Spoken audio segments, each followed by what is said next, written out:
Freakonomics Radio is sponsored by LinkedIn ads. Ever invested in something that didn't live up to the hype? Marketers know that feeling. They optimize for the numbers that look great, like impressions, but then they don't see revenue.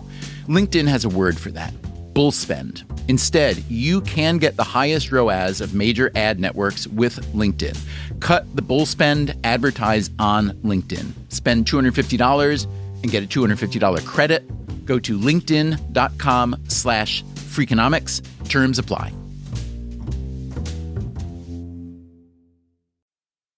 Freakonomics Radio is sponsored by Hotels.com.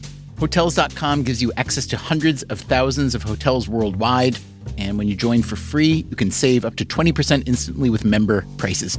Plus, every stay earns rewards. So when you book one trip, you're already lowering the cost of the next one. Hotels.com is simple, rewarding, and designed to help you get more out of every stay. Sign up for free and book today. Hotels.com. It's all in the name. Freakonomics Radio is sponsored by Amica.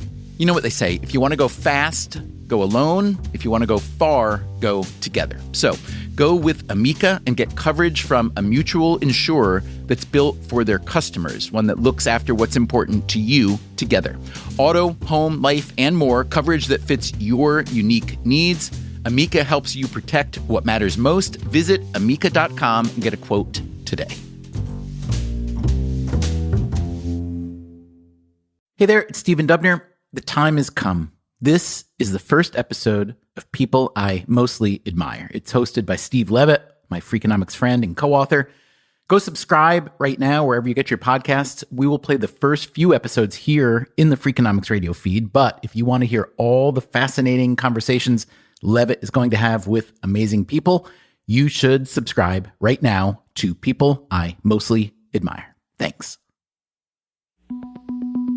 For most of human history, there are whole spheres where we just don't really insist on knowing what's true or what's false. We want morally uplifting, dramatically compelling narratives.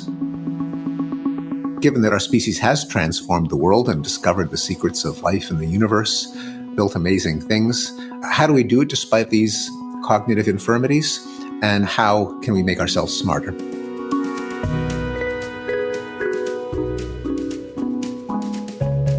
I first met Steve Pinker 15 years ago, and I had one lunch with him, and it was such a fabulous conversation that I've been thinking about that lunch ever since. Welcome to People I Mostly Admire with Steve Levitt. He's an amazing thinker. He's a Harvard psychologist. He's the kind of person who can bring insight to any subject that comes up. And I'd say my favorite research is the work he's done just documenting the amazing progress that humankind has created over the last 200 years. And look, I know it doesn't feel like it right now. We're in the middle of the COVID doldrums, but I think it's important that we keep in mind that we are on a positive track, even though right now it's not the best time.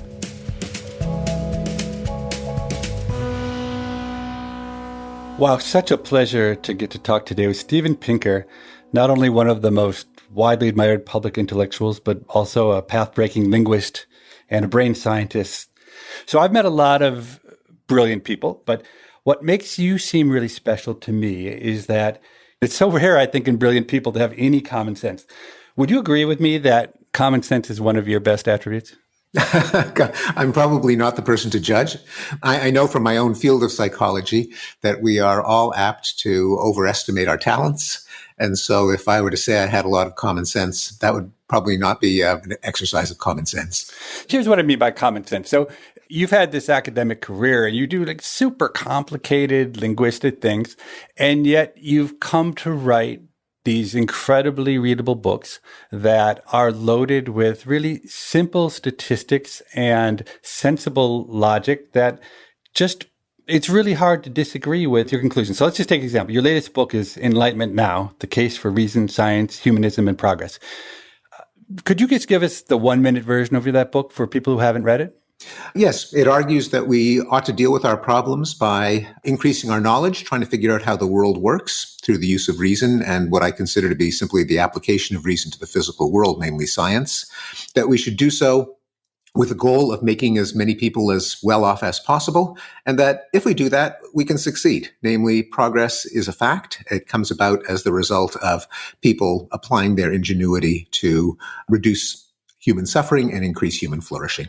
Supported by data suggesting that progress actually has taken place. Our lives are longer and healthier and richer and better educated and happier than they were in the past. So I have to say, while I agree with literally every sentence in that book, I personally never would have written such a book because it seems so completely and totally obviously true. I mean, any economist in the world would tell you that that's true, but clearly people don't seem to know these facts and don't seem to understand. I know you've had a lot of people disagree, and what do they even disagree with, you think? It is interesting that economists, for all of the cliches about the dismal profession, do tend to have a more positive view because they are aware of one of the greatest facts in human history, namely that prosperity has skyrocketed since the Industrial Revolution. And the data-oriented mindset leads economists, like many data-oriented people, to have a different view of the world than you'd get from journalism. And I think there's a systematic reason why, and that is that journalism presents a systematically biased sample of world experience. Namely, by covering things that happen, especially things that happen suddenly, there's a built-in bias to cover things that go wrong, because things can fall apart very, very quickly. Whereas improvement creeps up a few percentage points a year, which can then compound and transform our lives. But there's never a Thursday in October in which it happens suddenly. So you never read about it. But you do read about all the wars and the pandemics and the riots and the terrorist attacks. So unless you are nerdy enough to get your view of the world from graphs and data, you can miss the spectacular improvements that have taken place. So I can understand how someone would disagree with you before they've read your book because they're biased by the media. But what surprises me is that some people are still not convinced by your book, even if they read it. Because I know there's like a lot of noise around your book from both the left and the right. Both find all sorts of things they don't like about it. But reading it, I'm not sure what they can complain about. Indeed. And of course, the left and the right both have grievances about modern institutions. The grievances differ. But for those on the hard left who believe that the modern neoliberal establishment is fundamentally corrupt, to say that, well, things are better than they were 30 years ago or 100 years ago or 150 years ago is a kind of heresy. In parallel, there are big currents in the right that believe the Enlightenment was a terrible mistake. We were better off when we submitted to an authority higher than ourselves, mainly the church, but established social norms and institutions like the monarchy and the class system. So there's a kind of ideologized pessimism on both sides. Yeah, so you are an optimist and you focus on progress, and yet you're clearly very thoughtful about the fact that most people, most of the time, don't make much sense and suffer from the sorts of psychological biases that people think about. So I know you're interested in rationality. What's your global take on rationality? Yes, I just completed a general education course at Harvard on rationality, which covered the tools of rationality that I tend to think that all educated people should command.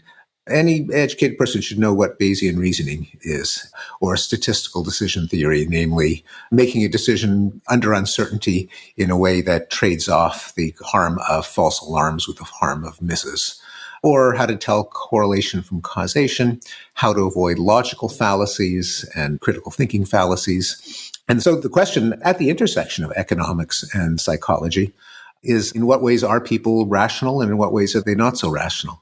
And so it poses an interesting scientific question of, given that our species has transformed the world and discovered the secrets of life in the universe, built amazing things, how do we do it despite all of these cognitive infirmities? And how can we make ourselves smarter? So that sounds great. The question I have is, why does someone have to go to Harvard to get that class? It seems like we should teach a class like that in public high schools. I mean, you've actually hit on one of my pet peeves, which is how silly I think the math we teach to teenagers is when there's so much interesting, valuable knowledge about, whether it's Bayesian calculations or about the kind of simple data you use so effectively in your books. Yes, I couldn't agree more, and I do believe that it should be part of the high school curriculum. I don't know if they still teach trigonometry. I love trigonometry, But, you can't teach everything. There are only so many hours in the day. And if it's a choice between trigonometry and, say, Bayesian reasoning or, conditional probability, it's just obvious what kinds of mathematics have the greatest impact, both on our responsibilities as citizens and the decisions that we make in our everyday lives.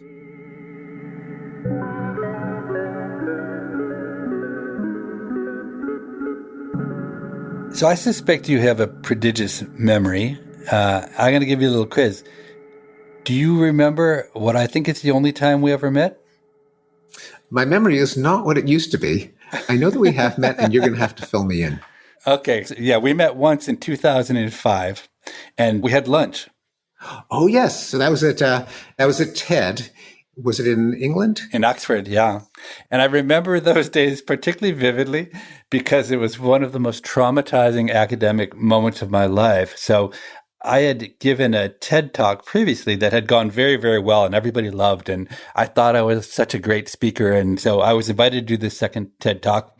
And I had 5-year-old children at the time. So I decided that the right way to give my TED talk would be as a fable. So I told a fable about car seats. And I actually don't think it was as terrible as it went. But what really set me up for the ultimate failure is that the speaker right before me was Richard Dawkins, and he gave the most amazing 18-minute talk about the entire universe on his own home turf to like an audience that erupted with joy and applause. And I sat in the audience and I said, wait, you actually expect me to go up directly on stage now after he did that and tell my little fable?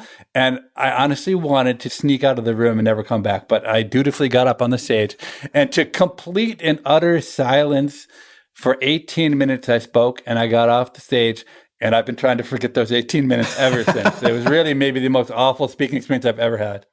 I have a similar experience at a different TED. I had to speak after Hans Rosling, who later became a hero of mine as one of the people documenting human progress with creative graphics. But not only did he present just, eye-dazzling animated graphics on human progress, but he ended his talk by swallowing a sword. He really swallowed a sword. That, too, was as they say, a tough act to follow.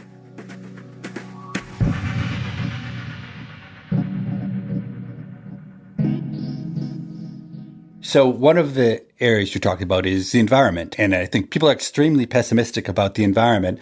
And yet, I think you offer one of the most even-keeled, thoughtful discussions of our current climate situation that I've heard in a long time. Could you share that with us? Yeah, so it begins with acknowledging the scientific near consensus that the climate is warming, that human activity is the cause, and that things could get not only worse, but much, much worse if we fail to mitigate ongoing climate change. The reason that climate change has occurred is that it's a undesirable byproduct of something that is desirable, namely the capture of energy, which allow large parts of the world to become richer, and the advantages that we enjoyed from burning fossil fuels, starting with the Industrial Revolution, the rest of the world is not going to forego, particularly China, India, Indonesia, big populous countries that are getting their first taste of affluence and are just not going to go back to poverty. And the way out of poverty is the capture of energy.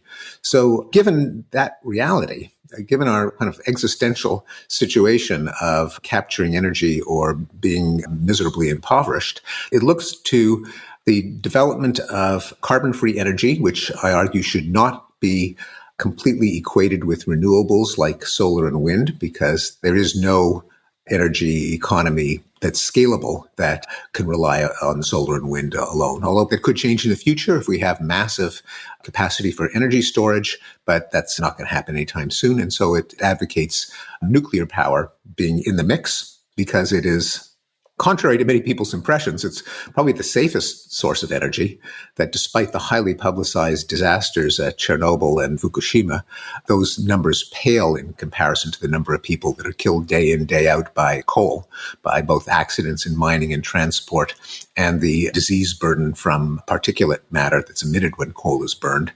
And that the problem of storing nuclear waste is a problem, but it's actually a much more tractable problem than the massive waste that comes from coal mining and burning. To say nothing of the fact that solar panels have a finite life, just like your iPhone. You have to replace it after a few years. And so we're going to have massive quantities of rare earths and glass and silicon and metal to deal with. It really is amazing that the world turned so forcibly against nuclear power exactly at the time when climate change was becoming such a force.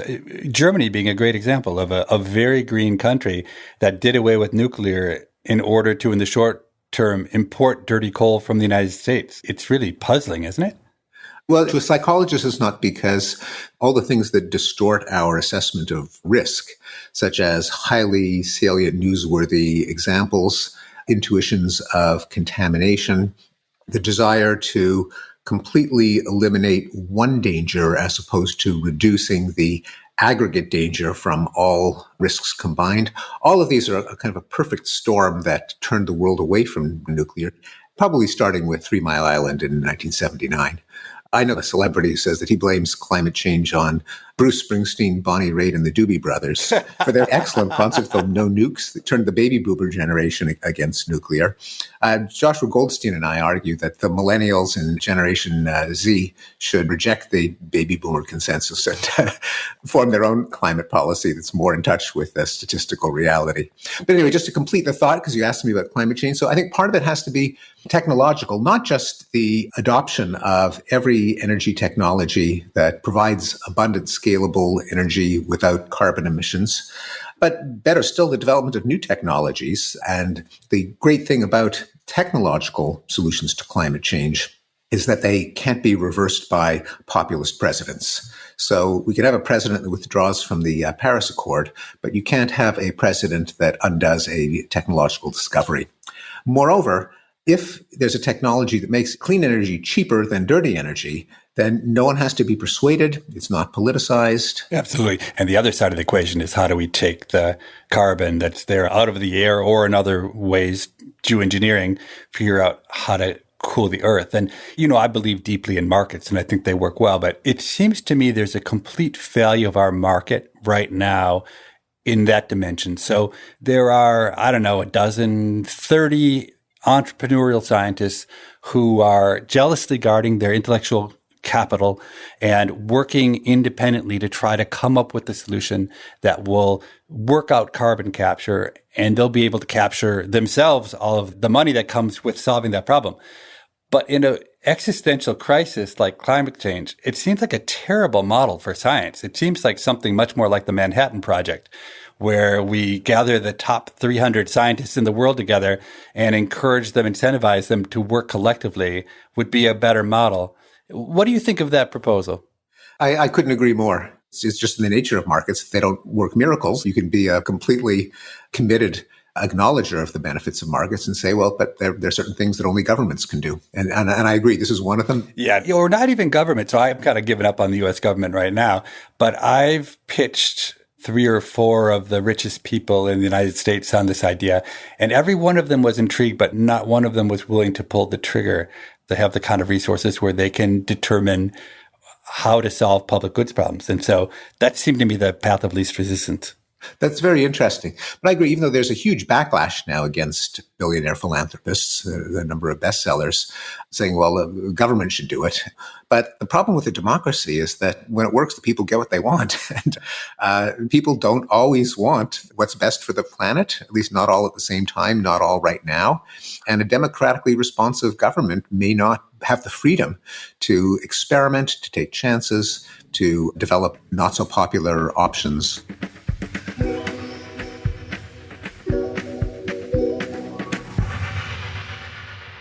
So let's change gears. One thing I hadn't expected from you reading your books was how funny you can be when you turn your attention to being funny.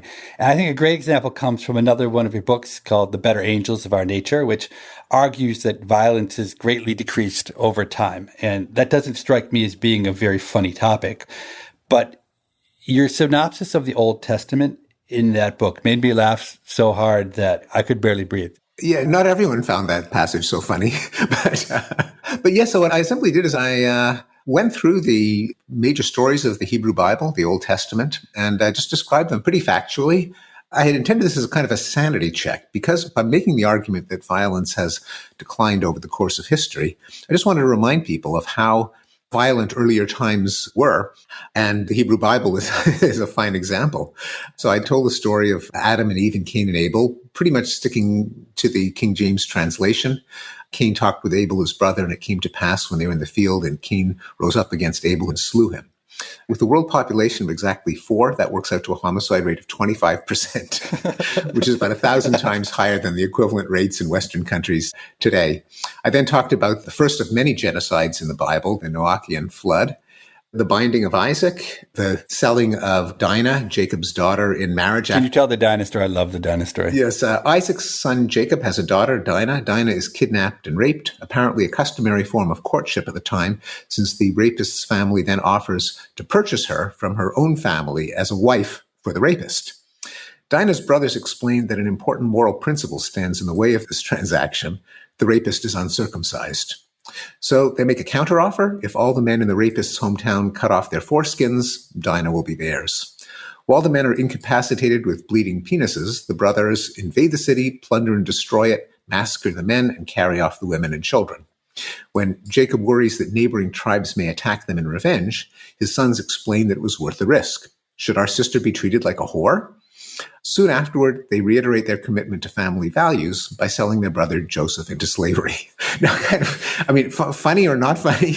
And I grew up with the idea that historically the Hebrew Bible was what first introduced morality to the world. When I read some of the passages as an adult, it's horrifying. And that's what's in the Old Testament. It made me realize that for all of the pageantry, the community, the beauty of religious observance, it's a big mistake to think of the Bible as the source of our moral values. It's really interesting. I had never read the Bible. I was raised completely non-religiously until maybe 3 months ago, the first time I ever opened up the Old Testament. And I was shocked. I mean, I didn't see it even as clearly as you lay it out here, but it was really surprising to me, the role of vengeance and how often humans fail. It was really surprising. And it jibes so well with what you just described as your interpretation and your caveats. Yes, the God of the Old Testament basically works by the moral code of the Corleones, namely, you do something that insults me and I'll murder you and your family. Blood revenge was the highest moral value. Now, this is not to cast aspersions on Jews and Christians today. Quite the opposite. The point is that we have progressed, but we view it, fortunately, through modern eyes. There's a kind of benign hypocrisy where we say we believe it, but thank goodness we don't. And this actually connects to a theme that I've been pondering more recently. We as humans have 2 modes of believing things. There's the things that impinge on our everyday lives, a kind of world of fact and falsehood where we really do have a commitment to truth. We really do want to know exactly what's happened. But for most of human history, and still today, there are whole spheres where we just don't really insist on knowing what's true or what's false. We want morally uplifting narratives and dramatically compelling narratives.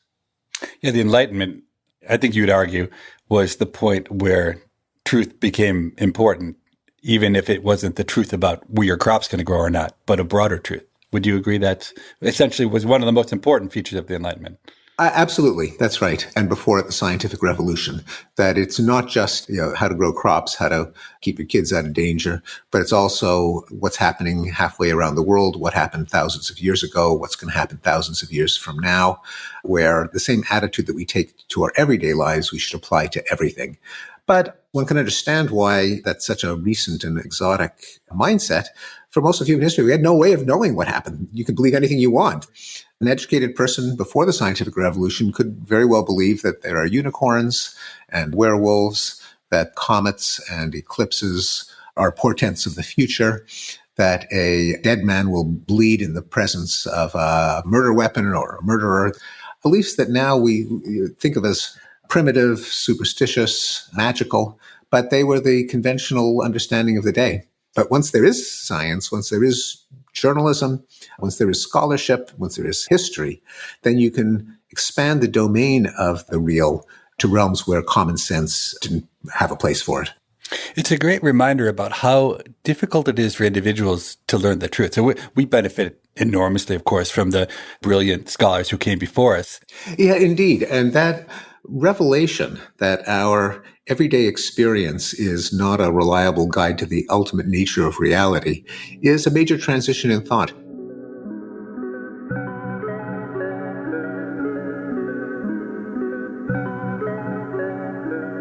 So you've exhibited a lot of intellectual bravery, I think, over your career. You've been willing to stand up for the things you believe to be true, and you've been willing to do it in situations where there seems, honestly, to an outsider, to be very little for you to gain. I think the one that comes to mind to me is when Larry Summers had made comments about women in math and whether those were true or false.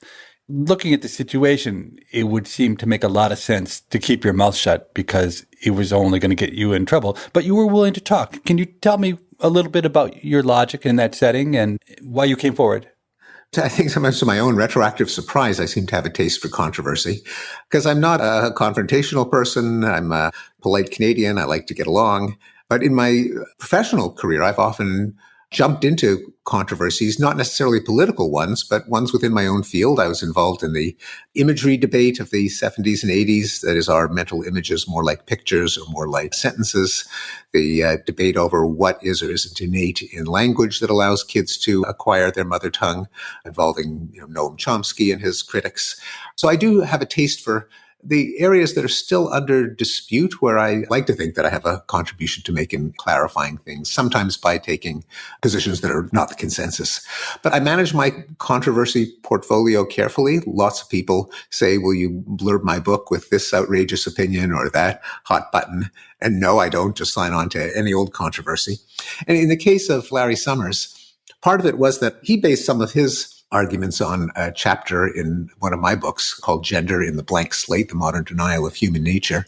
So I felt I already had a dog in that fight. Also, it offended me the way in which Summers was distorted by highly intelligent people. He made a statistical argument that the variance among male abilities was greater than the variance among female abilities in spatial cognition, so that you had a higher percentage of men at the high end and at the low end, even if the means were the same, and even if there were, at any given level of ability, you'd obviously have both men and women. That was turned into women can't do math by some professors of science who clearly had no particular interest in accurate citation, but wanted to get people riled up. It does not mean that every man is better at spatial ability than every woman. There are lots and lots of women who are better than the average man. And conversely, women are, on average, better at verbal fluency and arithmetic calculation than men. Still, that doesn't mean that every woman is better than every man. There are many men who are better than the average woman. It's symmetrical. Just that, it did offend me that kind of basic way of just thinking about exceptions versus central tendencies was expunged from this debate in the service of moral outrage. Do you care whether people are convinced by the arguments you make? I do, in the sense that, I think it is part of intellectual responsibility. We all want to find the truth. The only route to knowledge is to propose hypotheses and see if they withstand attempts to falsify them. That's the way science works. That's the way knowledge works. And so it's good to be controversial in the sense of proposing a hypothesis that people can evaluate, that if it's true, it lends insight. No guarantee as to which ones are going to be true. And I make an argument because I think that it's, to the best of my judgment, true and explanatory. That is, it gives us insight. It allows us to think clearly about something. And of course, I know I might be wrong. But if I don't persuade people, there's a sense in which I haven't done my job, even though I know I won't persuade people. My old mentor, Gary Becker, thinking back to a situation where I was caught in the crosshairs of moral outrage. I think it had to do with climate change, but I can't remember the particular details. And he pulled me into his office and he said, "I'm so jealous of you." And I said, "Why are you jealous?" He said, "Oh, all these people are so mad at you. Everyone's furious at you. You're getting all this attention. The only thing I hate to be ignored. Being ignored is the worst." My literary agent said something similar to me. Now, of course, you don't just want to rile people up. You really want to make a case for something where you think the evidence points.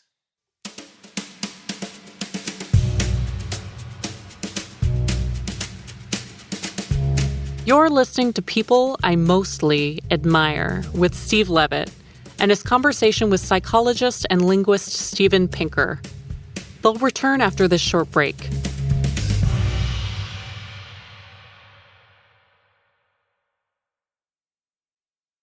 Freakonomics Radio is sponsored by Figure. Did you know that 40% of homeowners own their home outright? If that's you, don't let your equity sit idle. Tap it with a home equity line of credit.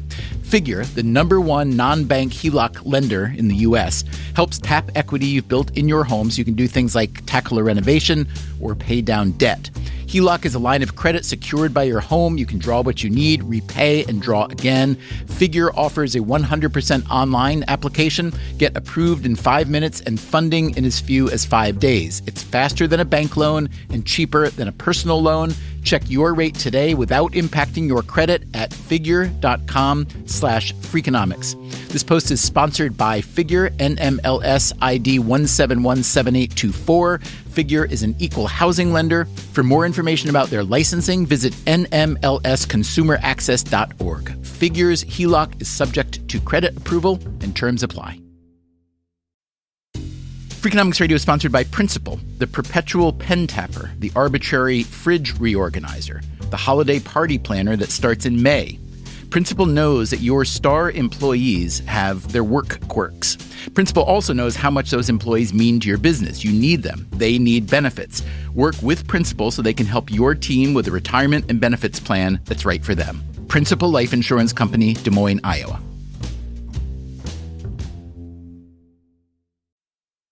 Freakonomics Radio is sponsored by PNC Bank. Boring, great word, bad rep. Yet time and time again here at Freakonomics, we find that when something culture-changing happens, boring things like calculations and careful planning are usually behind it. Which begs the question, why not apply it to other aspects of life, like banking, for example? Well, PNC Bank did since its inception, proving time and again that the best banking strategy isn't the exciting type, but the steady, reliable, definitely not YOLO type.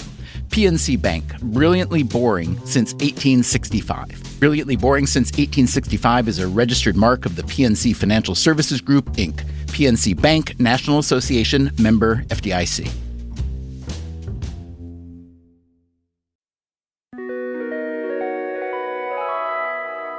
So I've read a few of your academic linguistics papers, and let me just say I found them pretty inscrutable. I would not have predicted 20 years later you would be writing a stream of best-selling books. And I know that's part of linguistics. It's not your fault. But I'm curious, why are languages so complicated?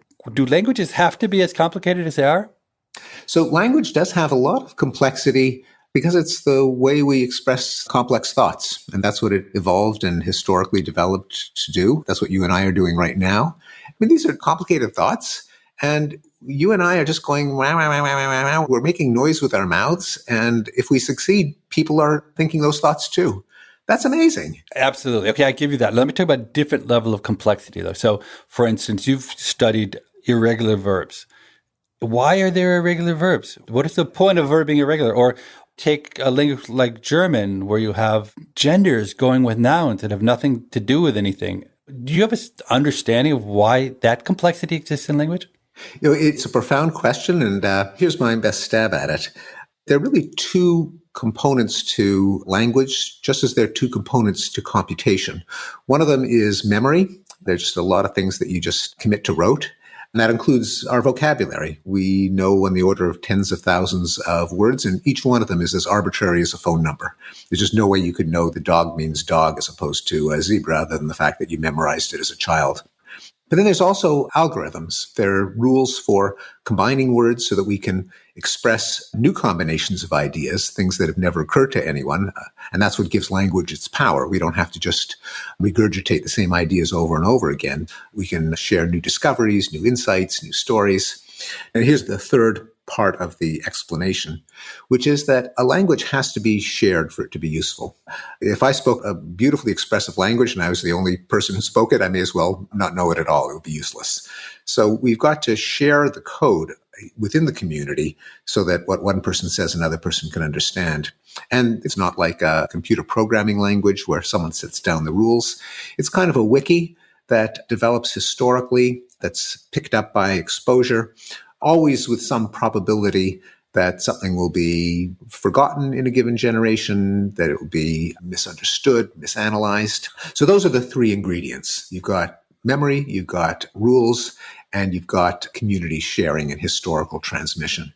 You put them together, and things that start off nice and tidy and neat and rule governed can then, as people distort them, as they play broken telephone, things can get complicated and exceptions pile up, and you memorize the exceptions. So you think that languages go from simple to complicated? I sort of have the impression the opposite was true. Both happen, which would resolve the paradox. And I think you're correct in noting that if it was just simple to complex, then languages get more and more and more and more complicated. And parts of languages do, and then they sometimes collapse into simplicity. And then in other parts of the language, the exceptions accumulate, the conditions proliferate, often until that reaches a breaking point. So it's kind of a random walk. In English, we have very primitive gender and even more primitive case. We only have the distinction between, say, he and him and I and me in the case system. Other languages, you've got to memorize a dozen cases, and a lot of them have exceptions. On the other hand, English has a pretty complicated set of rules for asking a question. We make things really complicated in one part of the language, even as we simplify another part. English is becoming the world language. Is it well suited for that task, or would other languages do better? Yeah, I think one of the misconceptions about languages is that some languages are inherently more suited for being a lingua franca in some domain than others, and that's why they become influential. German was originally the language of science, and French the language of diplomacy. And the major factor is history and politics. English is the world's dominant language because originally the sun never set on the British Empire. And then the United States, after World War II, just became the powerhouse of culture and technology and business. And whatever language the dominant empire speaks, everyone learns. So English is winning in some sense, but is there a consensus among linguists about the language that, if it could be the lingua franca, would be the best language to be a global language? I mean, is it Esperanto? No, it isn't Esperanto, although it might be, partly because in the design of any language, there are trade-offs. And one of the reasons that you can't have a perfect language is that there's no single criterion of perfection.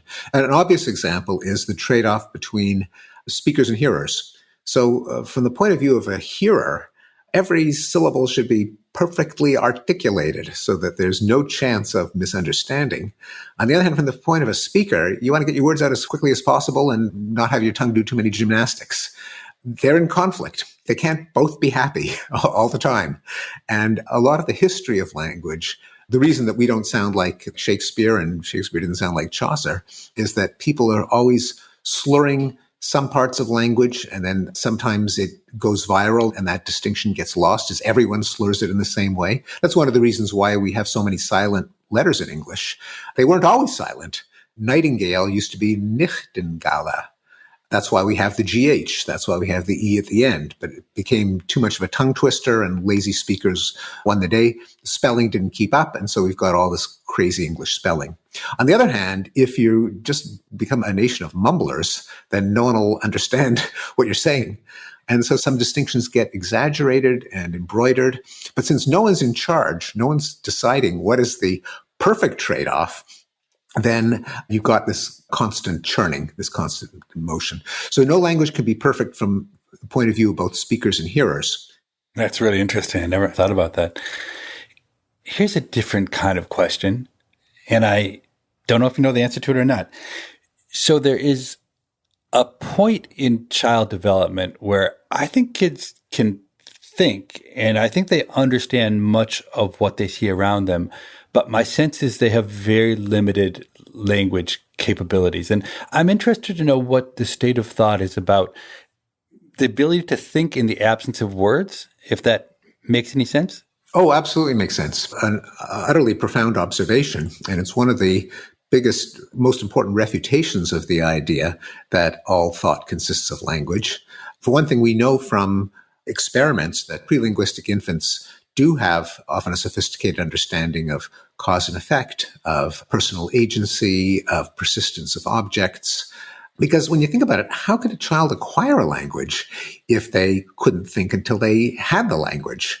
And I have long maintained that the way that language learning works in kids is that they're not just cryptographers. It's not just that they're hearing a stream of sound and they look for statistical patterns, but they're always correlating the sounds with content, with meaning. That is, they're shrewd enough to have a reasonable guess as to what the speaker meant when they said something, and they correlate their interpretation of the speaker's intent with the stream of sound coming out of their mouths. And that's how they crack the code.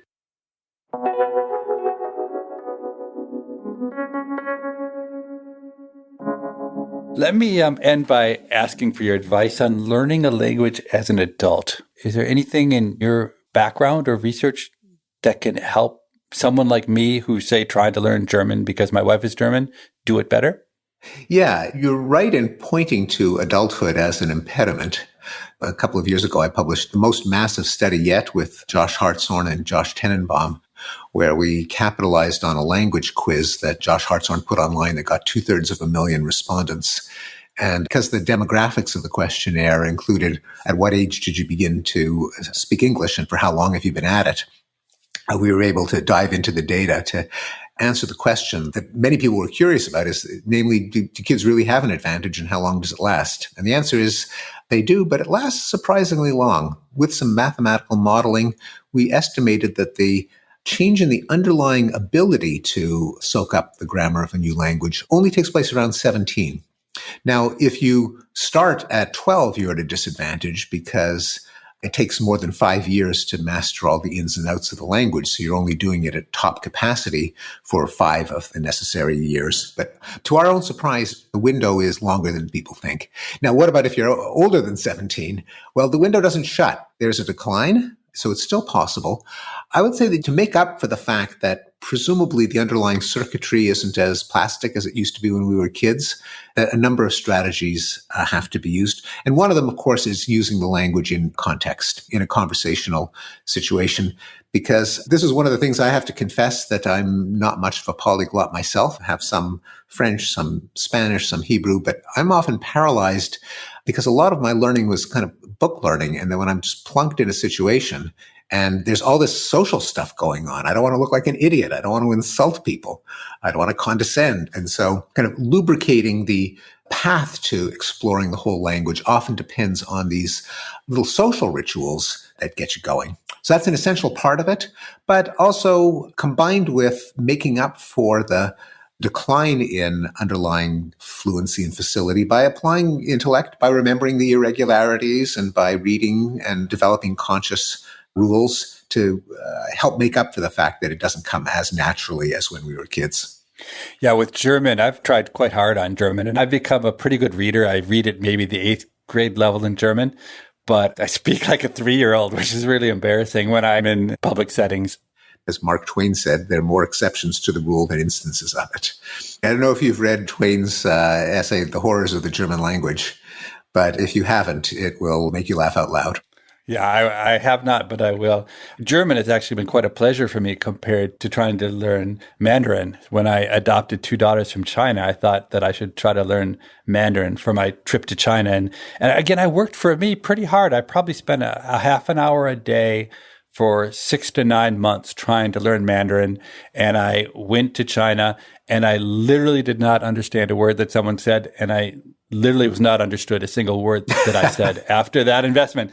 So I waited 3 or 4 years till adopting my next daughter. And I literally did not think about Mandarin 1 second in between until I got on the airplane. And I spent maybe 3 or 4 hours and I memorized and practiced 3 sentences. And I made sure I could say them really, really well. And every single conversation I had in China for the next 2 weeks, I started by saying the first sentence.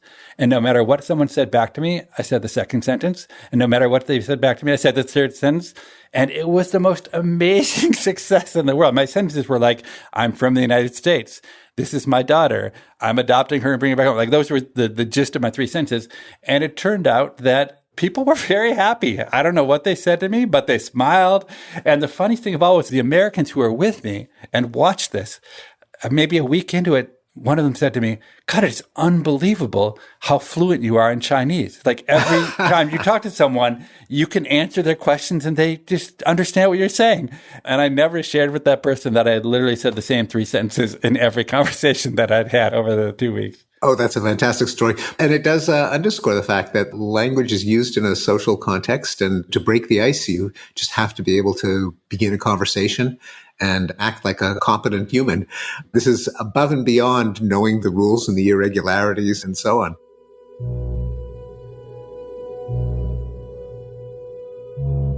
All right, last question. It seems to me you've lived a really good life. Do you have advice about living a good life? One is that you've got to live a life of a certain amount of benign hypocrisy where you paper over some differences for the sake of peace and harmony. We'll never get to the ground truth where everyone agrees on everything.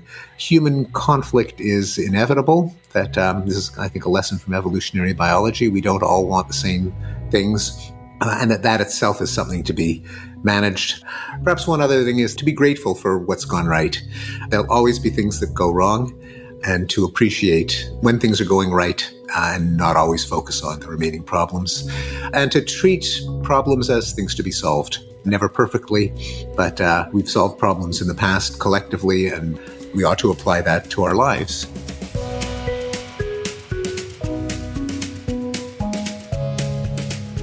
People I Mostly Admire is part of the Freakonomics Radio Network and is produced by Freakonomics Radio and Stitcher. Matt Hickey is the producer, and our sound designer is David Herman. Our staff also includes Allison Craiglow, Greg Rippin, and Corinne Wallace. Our intern is Emma Terrell. We had help on this episode from James Foster. All of the music you heard on the show was composed by Luis Guerra. To listen ad-free, subscribe to Stitcher Premium. We can be reached at radio@freakonomics.com. Thanks for listening.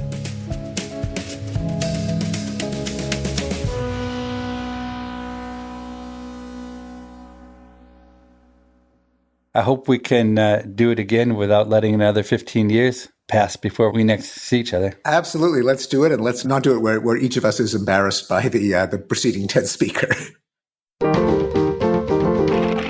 Stitcher. Freakonomics Radio is sponsored by Ozempic. Innovation happens through rethinking what's possible. And when it comes to GLP-1s, Ozempic pill does just that.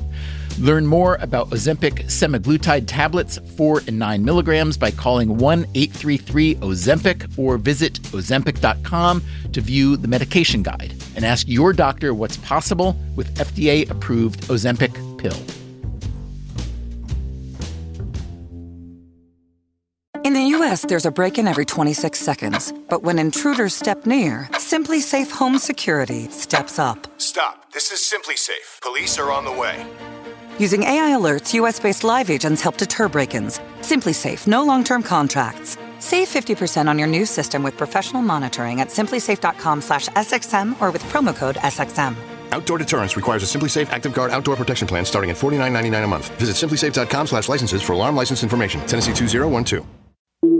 Breathe in. Feel the sense of calm that comes from having up to $300 in overdraft protection with Go2 Bank. Now, Did you say $300? yes. Now, back to our breathing. So if I overspend my balance, Go2 Bank has my back up to $300. Yes. Can we breathe out now?